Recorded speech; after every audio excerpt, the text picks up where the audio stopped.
Epoch Times commentary. With myriad links to Chinese regime, New York is now America's CCP virus epicenter. Jianyun. April 3, 2020, updated April 7, 2020. Outbreaks of the CCP virus around the world have been strongly correlated with the affected region's ties to the Chinese Communist regime.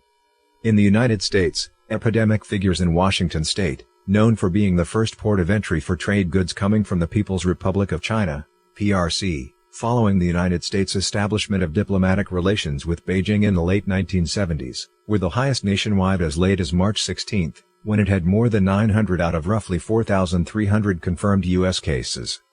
On January 21, Washington saw America's first confirmed case of the CCP virus, often known as the novel coronavirus, a man living near Seattle who had contracted the disease while on a trip to Wuhan, where the pandemic started. Since mid-March, however, Washington has been overtaken and far eclipsed by New York State in terms of confirmed cases.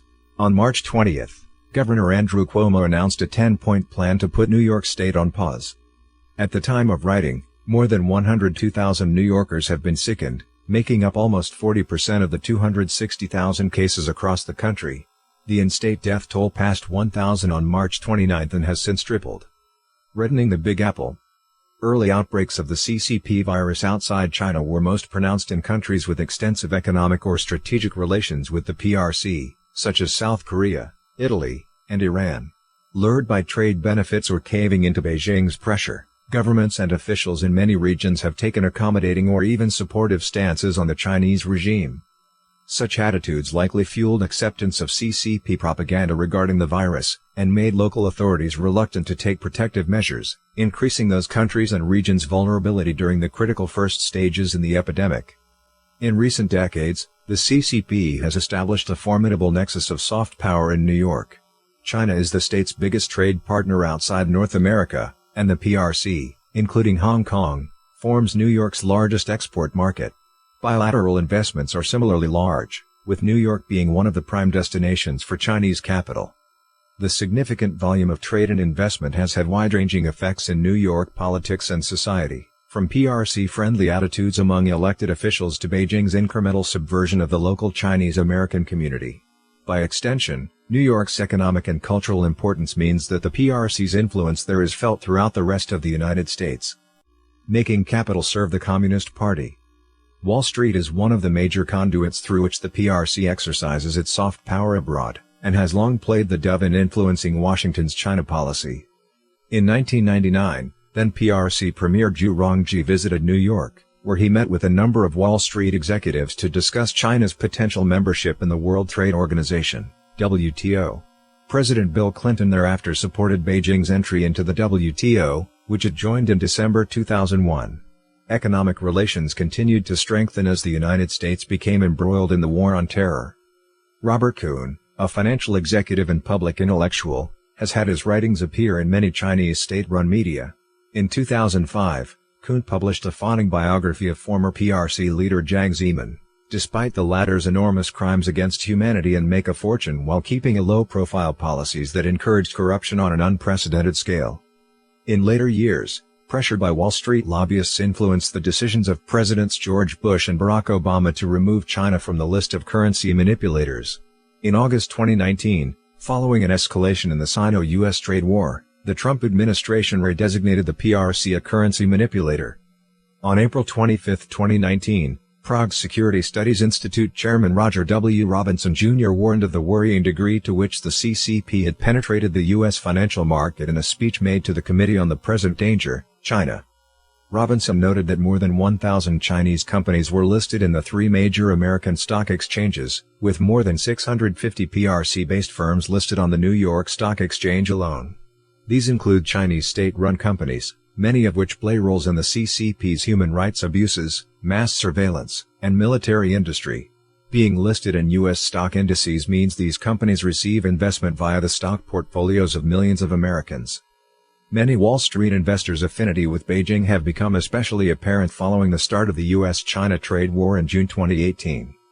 The month that the U.S.-China trade war began, Morgan Stanley Capital International, MSCI, officially included A shares of Chinese corporations in its emerging market index at a 2.5% inclusion ratio.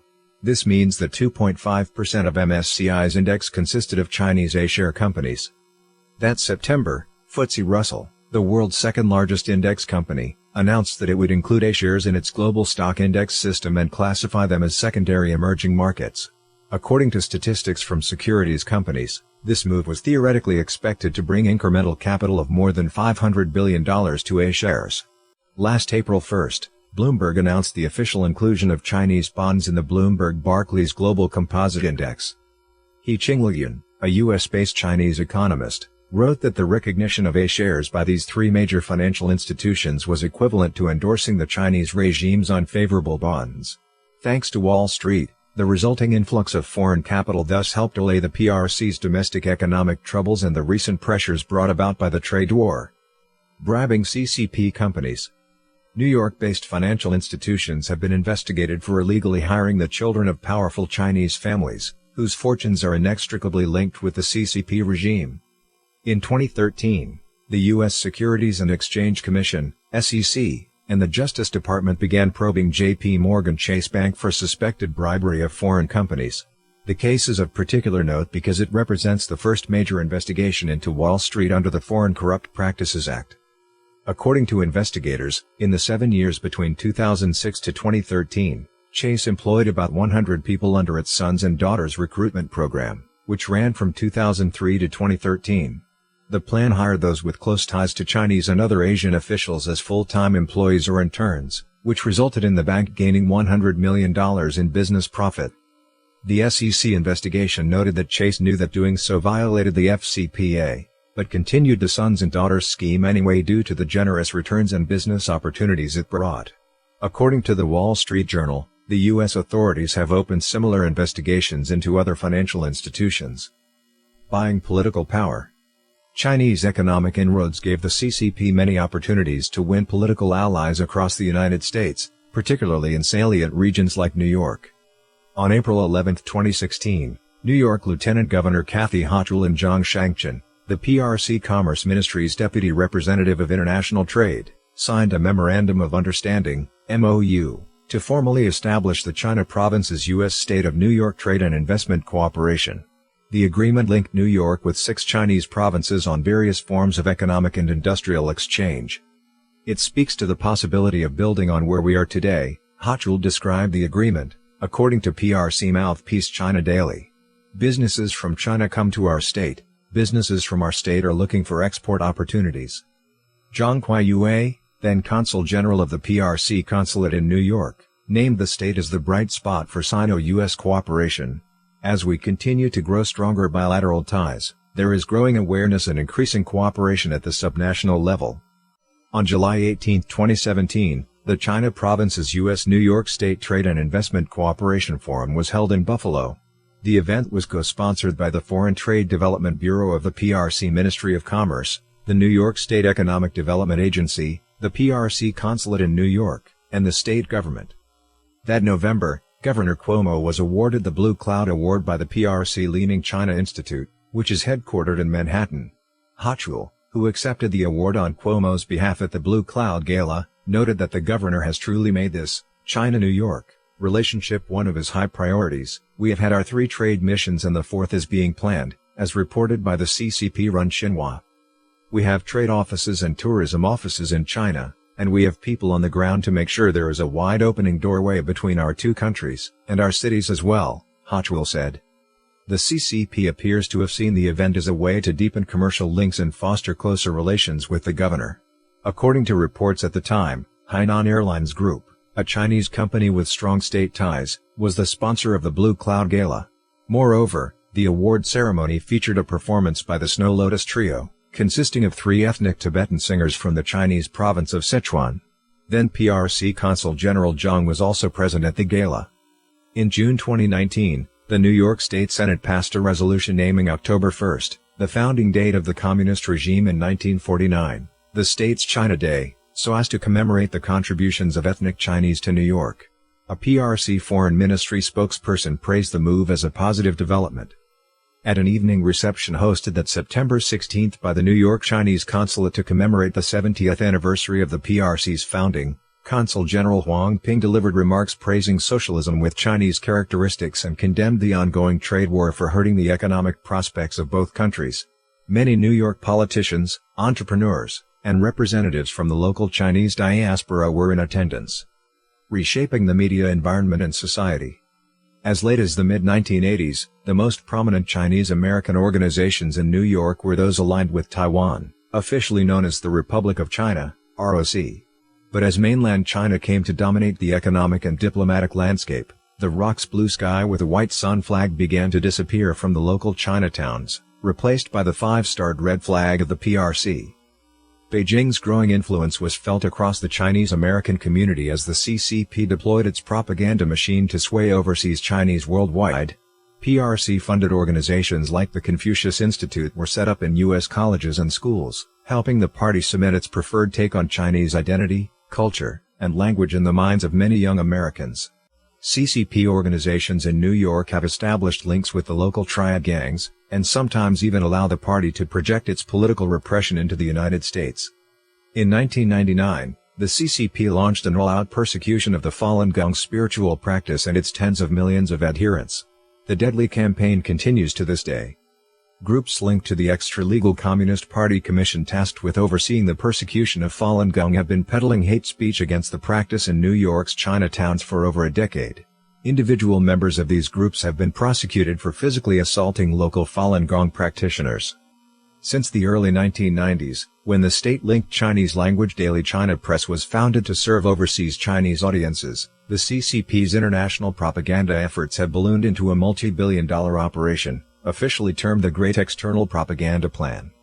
In 2010, Xinhua News Agency launched a round-the-clock English-language TV channel, CNC World.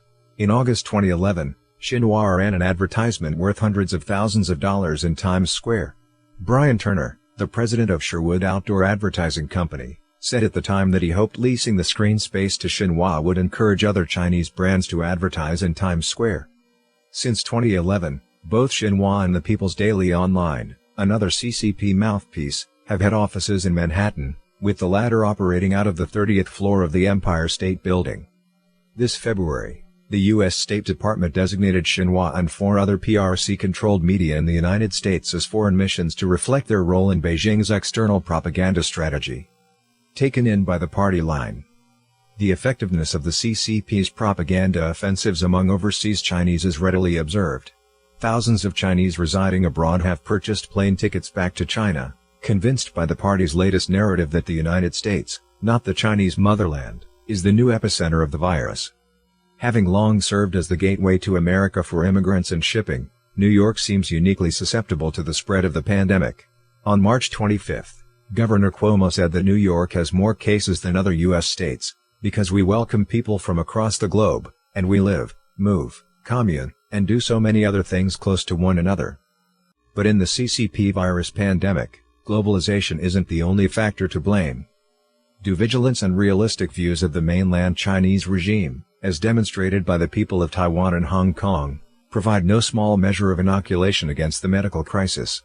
Despite their proximity to, and extensive trade ties with, mainland China, these two regions did not delay measures to stop the virus. As of April 3, the number of infections in either territory has remained in the hundreds. In South Korea, the authorities were slow to cut down on trade and travel with China. However, knowledge of the epidemic and its seriousness rapidly spread among the public. In January, videos exposing the bleak situation in the virus epicenter of Wuhan were widely viewed and shared by Koreans. Millions of people criticized President Moon Jae-in for placing business above national health. While South Korea had one of the worst early outbreaks outside China, the combination of public awareness, popular pressure, and civic cooperation seems to have brought the virus under control. Yet the same vigilance appears sorely lacking in the Empire State, even as the CCP promotes its supposed success in controlling the disease in China, and painting the U.S. response as the epitome of administrative incompetence. The narrative is reinforced by many foreign media outlets, in large part because they tend to report the PRC's official numbers of confirmed cases and deaths at face value. On March 18, the New York Times published an article titled "Its Coronavirus Cases Dwindling, China Turns Focus Outward." The article's subhead echoes the CCP's propaganda. Beijing is mounting a humanitarian aid blitz in countries struggling with their own outbreaks. In doing so, it's stepping into a role the West once dominated. A March 19 editorial by the Washington Examiner criticized the Times report as perhaps the most shameful piece of Chinese disinformation published by any newsroom in the United States since the COVID-19 outbreak first became a story. The article parrots China's claim that its daily coronavirus cases have dwindled into the single digits, the Examiner notes. No attempt is made to verify these numbers, with the media acting like this. Who even needs the publicity department of the Communist Party of China? Leo Tim contributed to this article.